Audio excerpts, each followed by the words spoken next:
Men fellowship is important for all of us.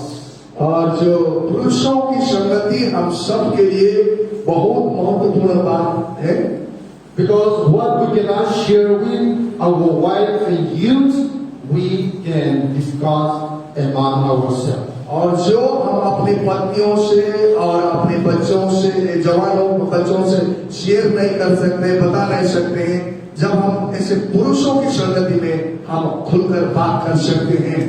Tonight I want to talk about husband to love their wife. और आज के रात में मैं आपके बीच में पति अपने पत्नियों से प्रेम करना चाहिए बोल के शीर्षक में आज बात करूंगा आपसे। Husband are to love their wife. और पति अपने पत्नियों को प्यार करना चाहिए। I'm not saying you to love your wife. और मैं ये नहीं कह रहा हूं कि आप अपनी पत्नी से प्यार करो, But God said, you and me to love our wife. लेकिन परमेश्वर कहते हैं आप और मुझे अपने पत्नियों से प्रेम करना चाहिए। I know we all love our wife. हम सब लोग अपनी पत्नी से प्यार करते हैं। When we first met our wife, जब हमने पहली बार अपने पति को मिला, we said, I love you. हमने उनको कहा कि हम आपसे प्यार करते हैं। But after 2-3 months, 2-3 महीने के बाद after 1-2 years, और 2-3 साल के बाद after 10-20 years, और 10-20 साल के बाद our love remained the same or our love changed. और हमारा प्यार वही जैसा शुरू में था वैसे ही बना रहा है, या अब हमारे प्यार में कुछ कमियां आ गई है। When we look to our society, जब हमारी समाज को आज देखते हैं, society has to start from family. और जो समाज है एक परिवार से बनता है। Sometimes we say our society is very bad. और हम कभी कभी ऐसा कहते हैं कि हमारी समाज बहुत खराब है। We say our government are corrupted. हम बोलते हैं कि सरकार बहुत ही भ्रष्टाचार में है। We say the world there is no security. और हम ऐसा कहते हैं कि समाज संसार में हमें सुरक्षा नहीं है। Why all this happen? ये सारी बात कैसी होती है? How all these problems can solve? ये सारी समस्या कैसी समाधान होगी? Everything have to start from family. ये सारी कुछ ये परिवार से शुरू होती है। Every family is take care of themselves. और हर एक व्यक्ति अपने परिवार का ख्याल रखते हैं, Then our society will be a better place for us to live. और हमारी समाज में हमें रहने के लिए अच्छा स्थान जगह मिलती है। Then we will have a better government. और तब हमारा सरकार अच्छा होता है। And then we will have a beautiful world to live and to worship God. तब हमें हमारी दुनिया संसार क्या होता है, अच्छा होता है, हमारे खुदावन की सेवा करने के लिए, आराधना करने के लिए। As I said, that have to start from the family. जैसा कि ये मैंने कहा है, ये सब चीजें घर से, परिवार से ही शुरू होती है। And who is the responsible for the family? आज परिवार का जिम्मेदार व्यक्ति कौन है?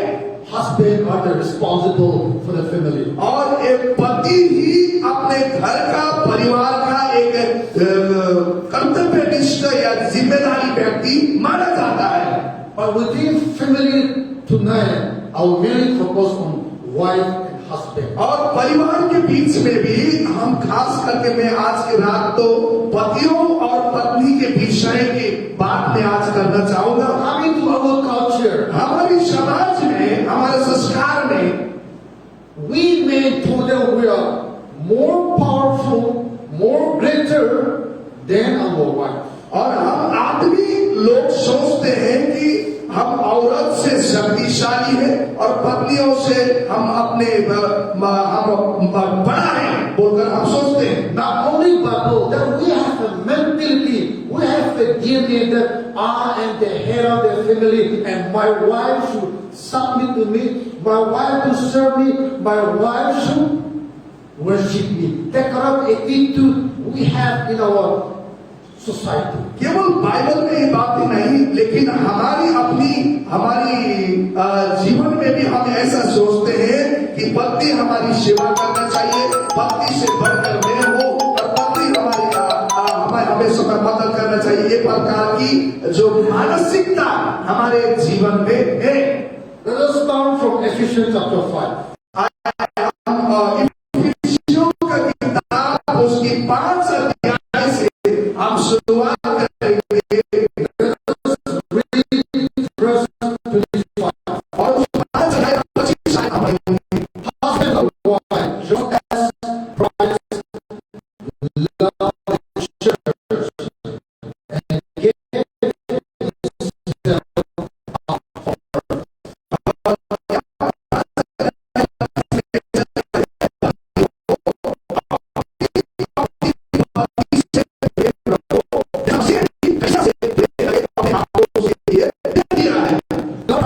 his life on the cross of Calvary to save the church, that is you and me. और जब ये है कि उसे अपने कलीसिया से प्रेम करके अपने खुद की जिंदगी को सूली पर लटका कर आपको और मेरे जीवन के लिए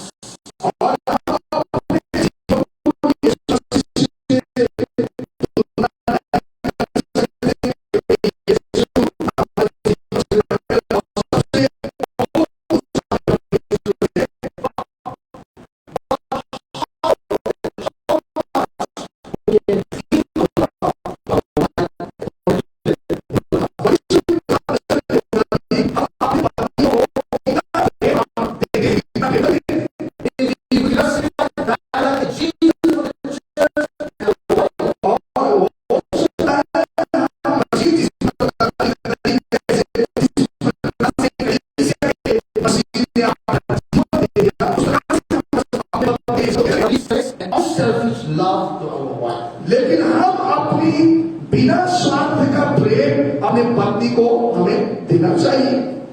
Selfless, unselfish love we can give them. और अपने बिना स्वार्थ का और प्रेम जो कोई भी स्वार्थ नहीं छिपा हुआ है वो प्रेम हम अपनी पत्नी से करना चाहिए। Give a sacrificial love to our wife.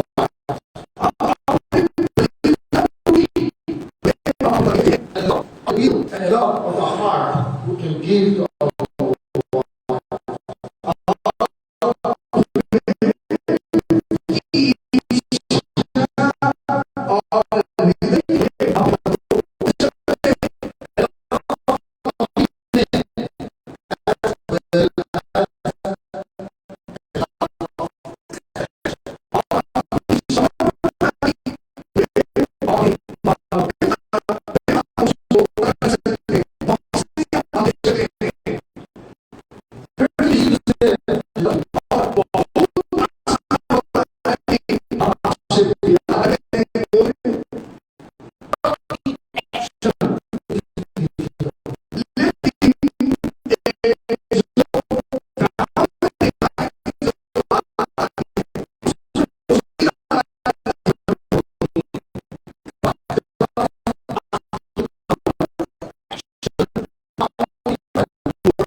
शरीर को घृणा नहीं करता है, But take care of the wife. लेकिन उस अपने शरीर को ध्यान से संभालता है।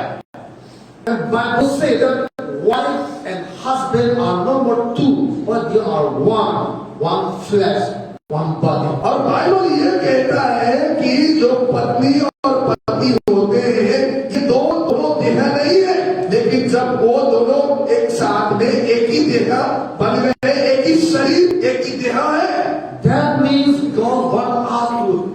care for our wife, love them as we love ourselves.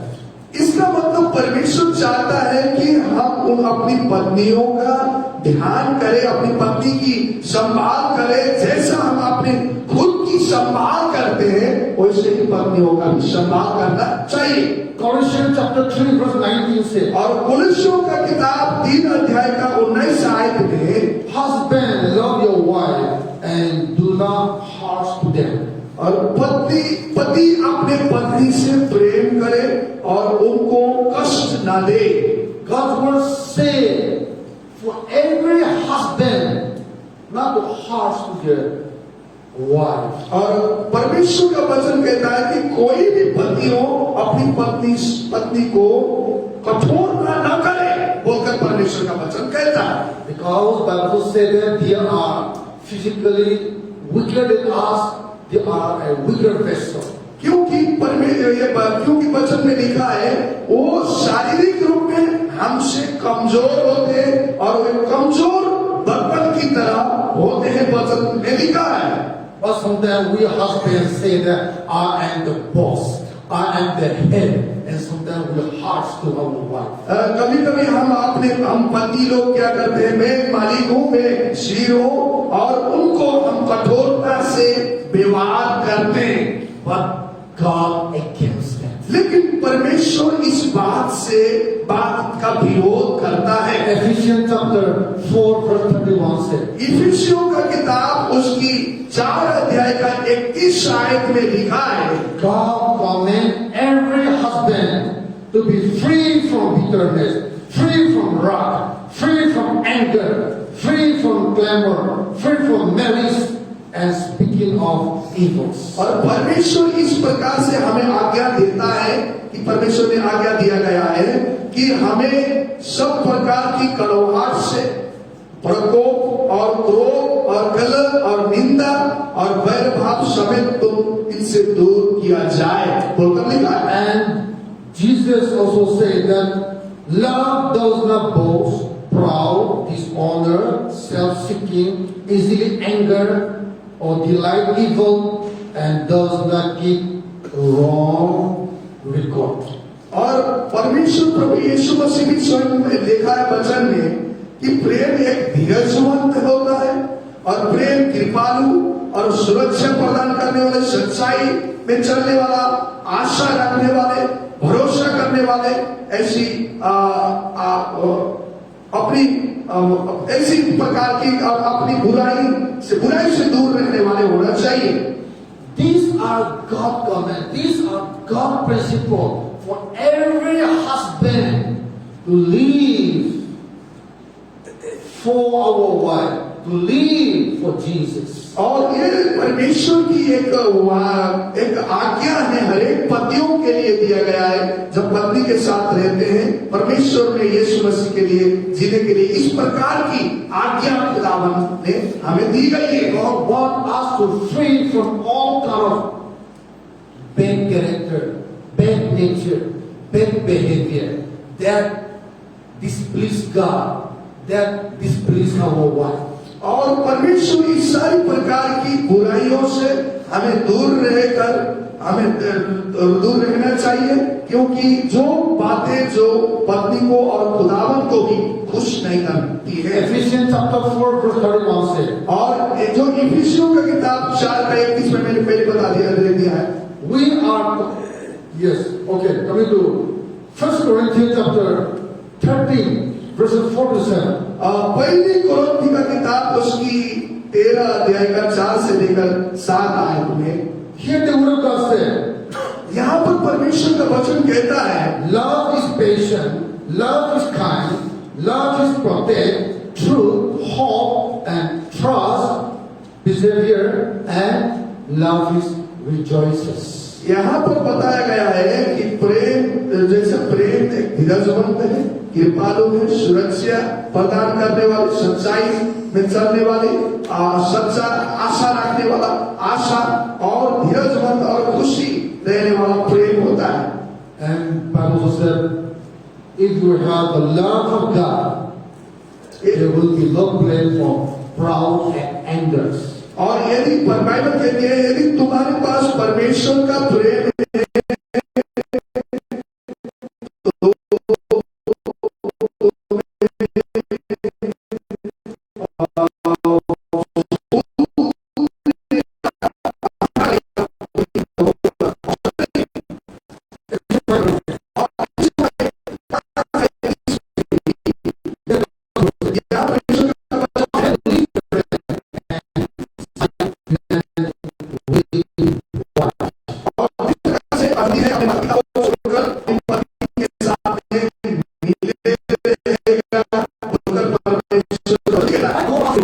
separate our brand and united with our wife. क्यों परमेश्वर चाहता है कि अपने माता पिता से दूर रहकर अपने पति के साथ We are not one body, one flesh with our parents. क्योंकि हम माताओं पिताओं के साथ में एक देह एक शरीर नहीं होते हैं, But husband and wife, we are one body, we are one flesh. लेकिन पति और पत्नी एक देह बन जाते हैं, एक शरीर बन जाते हैं। Now you have life, now you are one. Therefore, you have to give your first priority to your wife. एक दोस्त मिल गया, अभी एक तुम्हारा शरीर का हिस्सा मिल गया, इसलिए खुदावंद चाहता है कि तुम उनके साथ बने रहना, पत्नी के साथ बने रहना, कहकर प्रभु का वचन कहता है। Recently, I heard that one Christian family. और मैंने अभी मैंने एक ऐसी बात सुनी, एक मसीह परिवार की बात सुनी।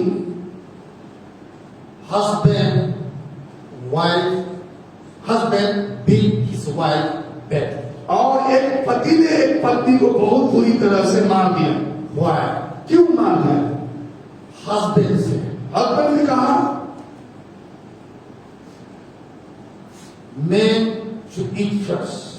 और आदमी को पहले खाना चाहिए, The family should eat first. और परिवार को पहले खाना चाहिए, And you women, you wife should eat later. और आप पति और आप महिला जो है बाद में खाना चाहिए।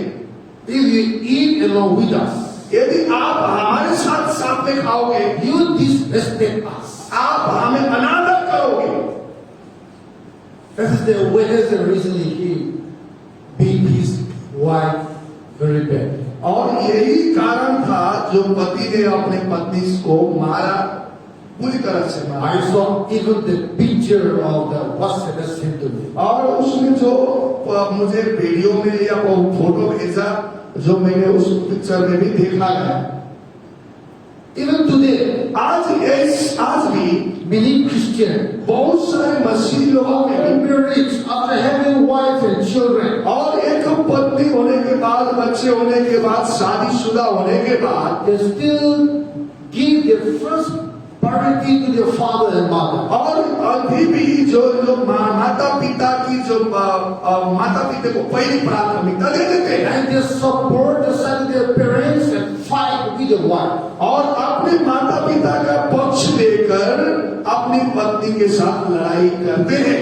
According to the Bible, that is wrong. ये बाइबल के मुताबिक ये बात जो है अच्छा नहीं है, गलत बात है। The Bible says, God said, leave your parents and unite with your wife. क्योंकि बाइबल में तो ऐसा लिखा कि अपने माता पिताओं को छोड़कर पत्नी के साथ एकता में एक तन होकर रहो बोला है। Means united with your wife means you are not reject your parents. ये बात नहीं है कि अपने पत्नी के साथ एक ही तरह में रहो, एकता में रहो, मतलब अपने माँ बाप को इनकार कर दो, ये बात नहीं बोला है। Give your first priority to your wife. That means you are not reject or ignore your parents or you hate them. और अपने पत्नी को पहला प्राथमिकता देना, ये इसका मतलब नहीं है कि अपने माँ बाप को इनकार कर देने की बात नहीं है। But to give our authority to our wife, to unite with her, to make her part of your life, is your duty. That is Bible principle for every husband. और हर एक पति के लिए पत्नी के साथ में मिले रहना, पत्नी को पहला प्राथमिकता देना, पत्नी के एक ही देह में बने रहना, ये बाइबल का एक सिद्धांत है। The more we love God, जितना हम प्रभु से प्यार करेंगे, the more we love our wife, जितना हम पत्नी से प्यार करेंगे, the more we should also love our parents. और उतने ही हम माता पिताओं से भी प्यार करते हैं। We have to respect them. और उनको आदर देना है। We have to give our best to serve them. और हमें उनको उत्तमता से सेवा करनी है। But now we have to make a category. अभी हमें एक श्रेणीबद्ध तरीका से हमें रखना चाहिए। Your first priority is your wife.